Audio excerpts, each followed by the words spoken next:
Hello everyone, this is General Hand Grenade. Welcome to my war room in Prince George, British Columbia. Today we're going to be looking at another Global War expansion set. This one is called Winter War.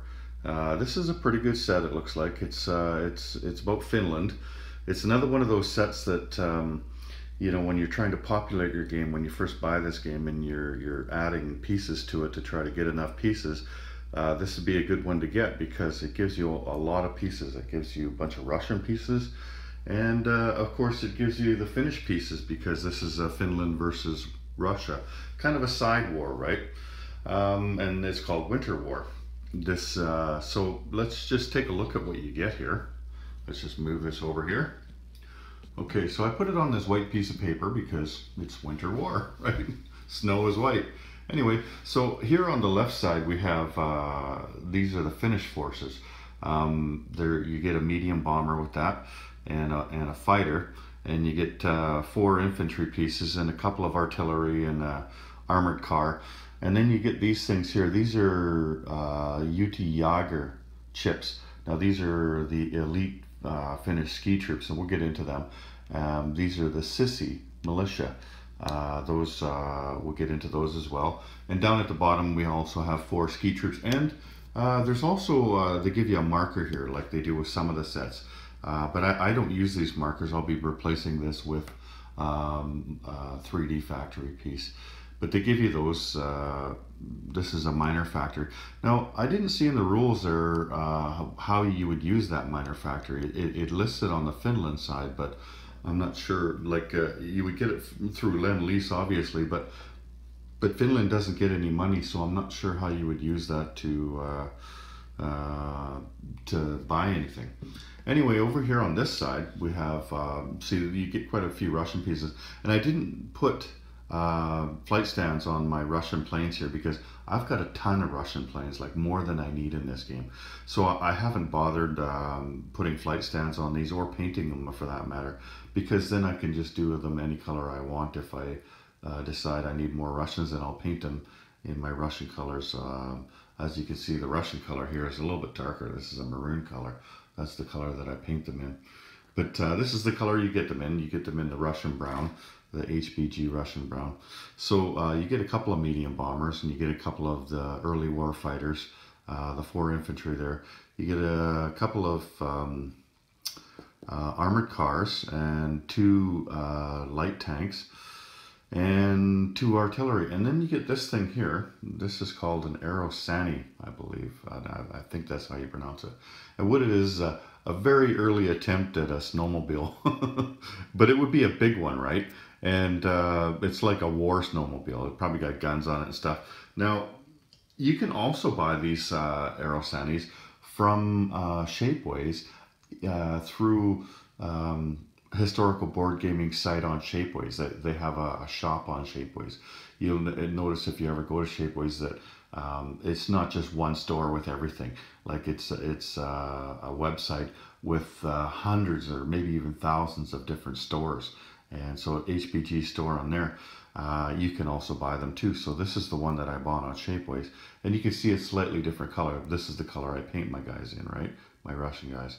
And this is painted by, this is the one I got with the expansion set. So you can get extra ones if you want, right? And we'll see what those do. They're snowmobiles for all intents and purposes though. So let's just take a look. Well, but before I get into that though, I'll just show you, like you've seen on my board before how I was using ski troops, right? But you've seen that they were blue. And I was finding that this particular set of custom infantry, it's very soft plastic, and it doesn't hold the paint very well. And I thought, you know what, because these things have come in this color here, I'll just use the unpainted ones, because I didn't use all the ones that were in that box, right? I'll just use the unpainted ones, and then I don't have to worry about the blue paint chipping off. So these are the guys that I'm going to use for my UT Jager. These would be the elite ski troops, right? I'm just going to use those, but you don't need them, of course. You could just put the regular dudes on these chips here. So let's just get into the rules. And get set up here. Now the first first pages here just tells you a little bit about it. So I'll just read to you what it says there. In January 1939, the Soviet Union invaded the small peaceful nation of Finland. In Winter War, players fight this epic conflict with a host of new weapons, including ski troops, Finnish special forces, Soviet Aerosanis, and more. It has 25 molded plastic units and special markers for ski troops, UD Jäger, and Sissy infantry. So, and then this next one, it just lists the stuff that you get in with it. Okay, so this is where we start getting into it. Now, a ski troop. All of these markers here are ski troop markers, right? It's just these ones are more than ski troop, or we'll just take a look at that. So what a ski troop is, any nation can build ski troops. So you can actually buy these markers, the ski troop markers, if you wanted to have more ski troops in your game, right? Ski troops are treated as if they are regular infantry unless they are in the northernmost land zones on the map. That is the ones that touch or are closest to the northern border. They are also ski troops if they are in the following land zones: all of Finland, Sweden, Norway, and in all of the Soviet Union. And there's a difference that they're better than just regular infantry, and I'll show you why. See, like the attack, defend, and move just like regular infantry, 2, 4, and 1.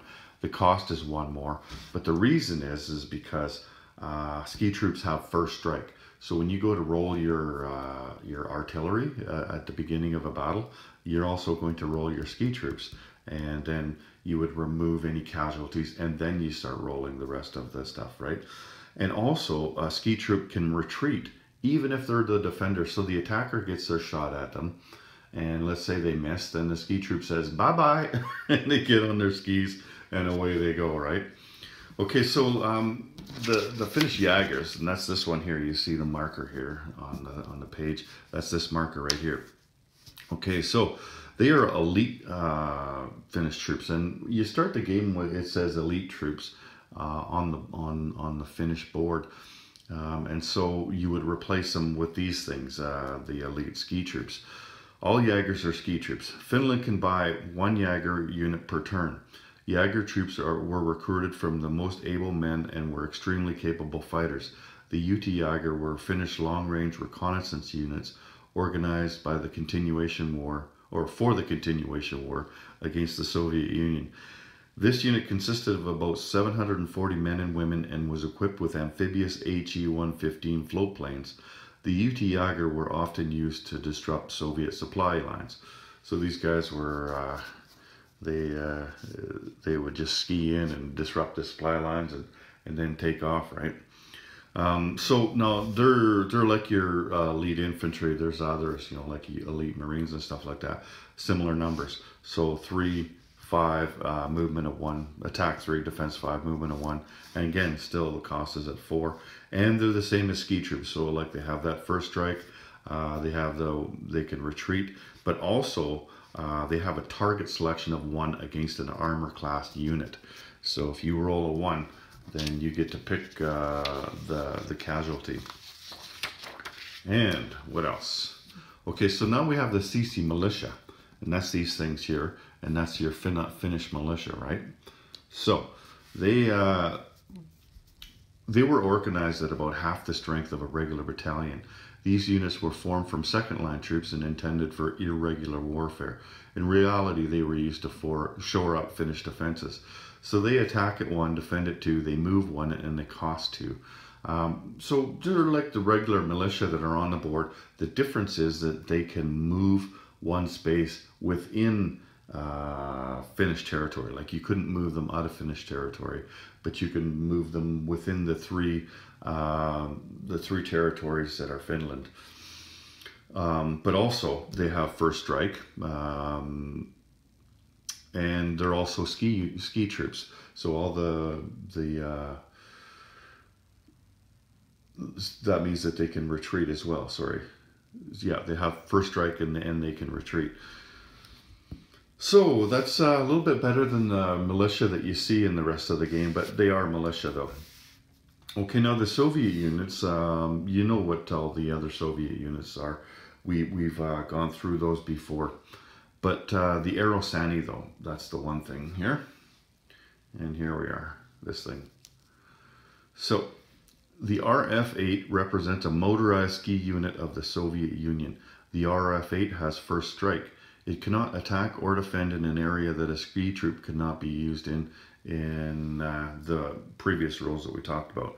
If it is not in a ski troop area, it cannot move except for by strategic rail movement or naval transport. So what this is saying, this WW1.1, that's where it was telling us that it had to be on the northernmost, like it's here's the top edge of the board here. So it's got to be in the territories that are at the top of the board, or like this one here. You know, like even though it's not touching the top of the board, these are all the northernmost territories here, and also all of this in here. Okay, Sweden, Norway, and Finland, and all of the Soviet Union that is the northernmost territories. That's where you can use ski troops, and that's where you can use that Eurosani. But also you could move that Eurosani with rail if you were down here. Although I don't know why you would want to move it around down there. It's not going to do you any good. So what are the numbers on that?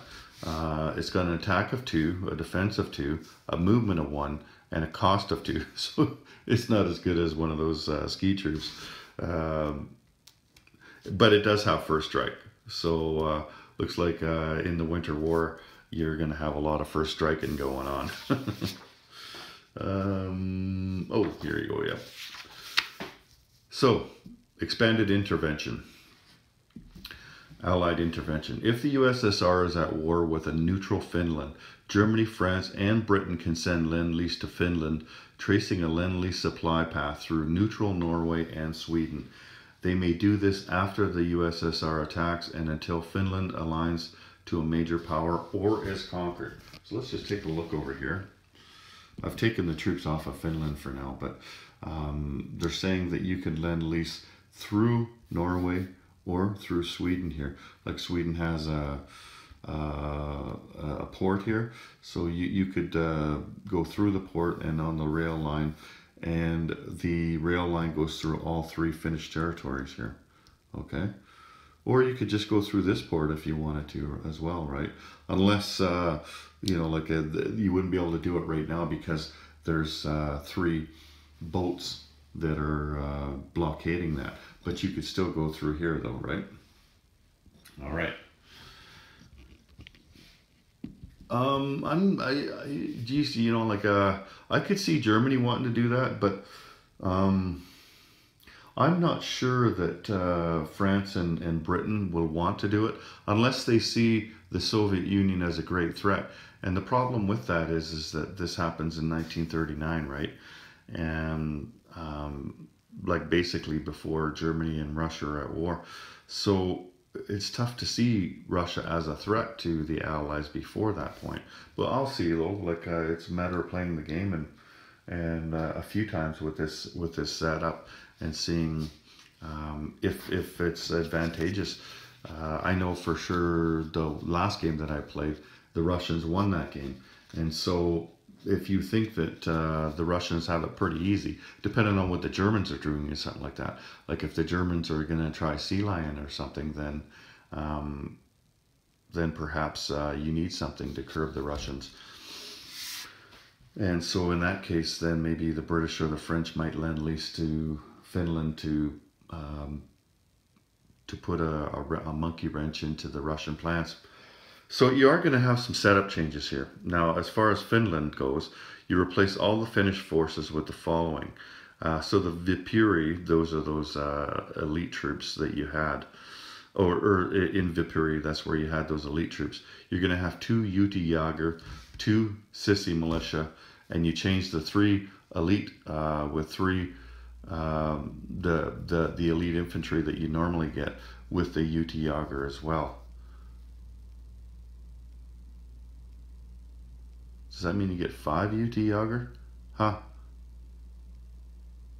And Helsinki, that you got the 1 there. So so basically here, let's just take a look here. Now, normally there was these these guys here like this, and there was a guy here. These were the Finnish elite right here, these troops here. So what they're saying is that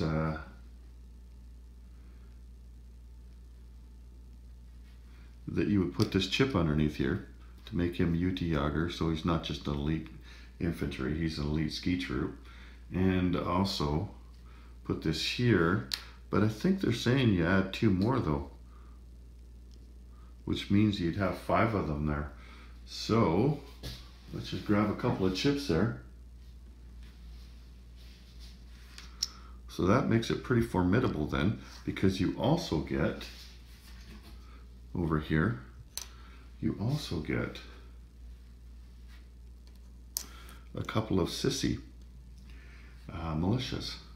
So we'll put these in here. Now that's going to be tough to take out if you got 5 of those guys there, because you've also got this thing here, right? The bunker there. Now the Soviets, you're just going to add a ski troop and the Arosani in Leningrad. So I believe this is Leningrad here, right? Yeah, so you're going to put this Arosani here, and you're going to put the ski troop here. I think that you would probably consider this northernmost Russian territory too, because they're on its northern border is Finland, right? Kind of like these are northernmost Russian territories here.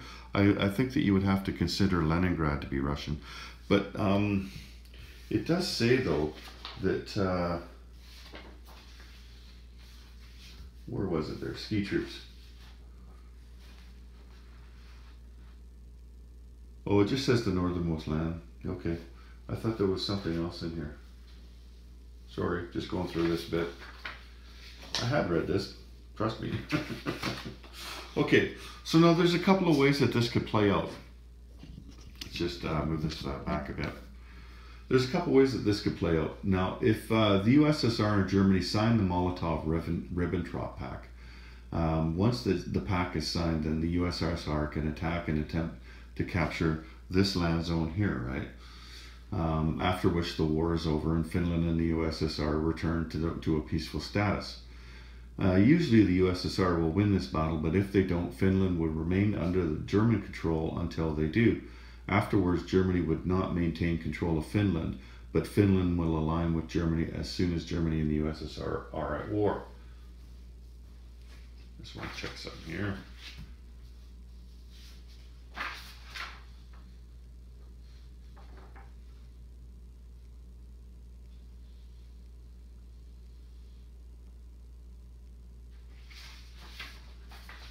Okay, so basically if you sign the Molotov-Ribbentrop Pact, it's the same as it was before, except that the setup is differently. So you're still going to try to take this out if you're the Russians, and then you're going to stop. But I don't know that you'd want to stop because I don't know that you would want to sign the pact if you were playing with the Winter War rules. Because these guys, once you take a shot at them, then they can just, take all this stuff that they have that you don't kill, and they can back off, and then Germany's going to get that stuff, right? So that'd be a tough sell for me to sign that pact if I was the Russians. It just seems to me that this is overpowered. Like maybe you were supposed to replace the 3 with 2 or something. It just seems to me that's putting too much stuff on there. But I'm going to check with Doug on that. Okay, so the other one is without signing the pact. This is where things get a little bit more interesting. First, without the pact, nothing stops the USSR from rolling over all of Finland. Finland will remain German-controlled throughout the rest of the game until the USSR and Germany are at war, in which case it aligns. Now, that's assuming that the Russians weren't able to take all of this out. Oh, and I forgot there is one more thing that you put on here in the setup. You get 1 UT Yager in Torino here. Yeah, so this is the setup it's saying that you would have. So that would be tough for the Russians to take out. You would have to make a concerted effort to go up there and get Finland, that's for sure. Especially when you consider that the Germans and the British and the French can lend lease to these guys, right? But again, like I said, I'm not sure that I want to with the French and British. For one thing, the Germans will will align that eventually if it's not taken out. And then you're just giving the German stuff, right? Okay, so what was I saying? Finland will remain German control throughout the rest of the game until the USSR and Germany are at war. Okay, so it aligns. Finland remains at war with the USSR until it is conquered. Thus, Lend-Lease can continue to be pumped into the country. Now, if you're playing with the partisan expansion, the Finnish player may convert any number of UT Jager units into partisans during friendly or enemy combat.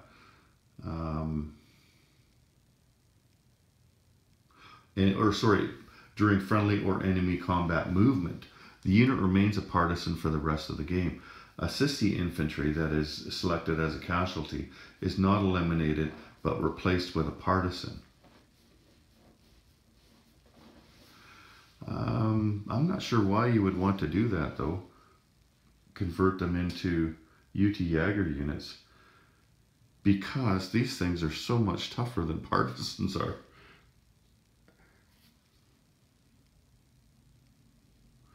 But if you take this as a casualty, then you actually replace it. So he dies and a partisan goes on. I guess you would probably use the German partisans in there, wouldn't you? Because I don't have any partisans that are this color, right? I don't think that you can get white partisans. Anyway, so that's probably what you would use. So anyway, that's all the instructions that it gives you on this.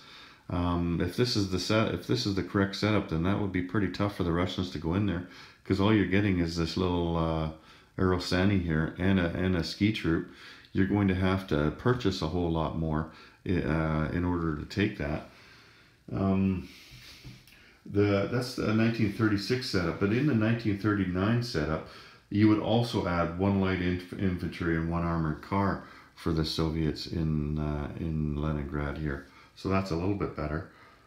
But you do have time to build up to 1939 though. Like you can put a bunch of stuff in here if you're the Russians in order to go up there and take that. But still, it seems to me that's a lot of effort for you to go after that. But you never know. I haven't played this before with the Winter War Rules, and if you've played with the Winter War Rules, please leave a comment in the comment section and let me know if this setup is correct. Do you go with 5 of these, or do you replace the 3 with 2 of these and have 2 of these? To me, that would seem more likely. But let me know if that's the case, and let me know if you've played Winter War, how it's turned out. You know, like leave a long comment if you want, and tell me how it played out for the rest of the game, and so the rest of the people can read how it plays out. I did check on the website, and there are 6 of these in stock as of today, and when this video came out. It's not always in stock, so if you like this one and you want to get all those extra units and chips and everything, then I recommend that you get it soon, because these things sell pretty fast. Anyway, so that's all I have for you today, so take care everyone. General Hand Grenade out.